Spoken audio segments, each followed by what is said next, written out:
தாவேக்காவோட sleeper செல் சொல்லுவாங்க, அது அவங்க 2 பேர் தான். விஜய் சார் அப்ப சொல்லிட்டு இருப்பாரு, 2 பேருக்கு நடுவுல தான் போட்டி அப்படின்னு. இப்ப நான் சொல்றேன், விஜய் சார் ஜெயிப்பதற்கு 2 பேர் தான் காரணம். மறந்து விடாதீர்கள், மறந்தும் இருந்து விடாதீர்கள். நீங்க ஜெயிச்சதுக்கு அப்புறம் தயவு செய்து 2 சிலைகளையும் மெரினா பீச்சில் வைக்க வேண்டும் என்று.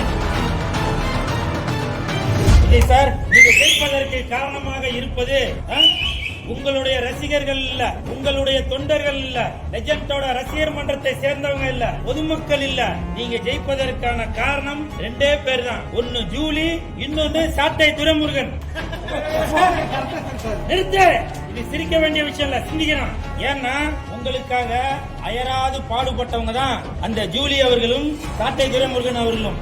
ஏன்னா உங்களை பத்தி அவங்க தான் ப்ரமோஷன் பண்ணிட்டே இருந்தாங்க, அடிக்கடி விசில் அடிச்சுட்டே இருந்தாங்க, விஜய பத்தி பேசிட்டே இருந்தாங்க. அதனால கண்டிப்பாக தாவேக்காவோட ஸ்லீப்பர் செல் சொல்லுவாங்கல்ல, அது அவங்க 2 பேர் தான். ஒன்னு சாட்டை துரைமுருகன், இன்னொன்னு பிக் பாஸ் ஜூலி அவர்கள்.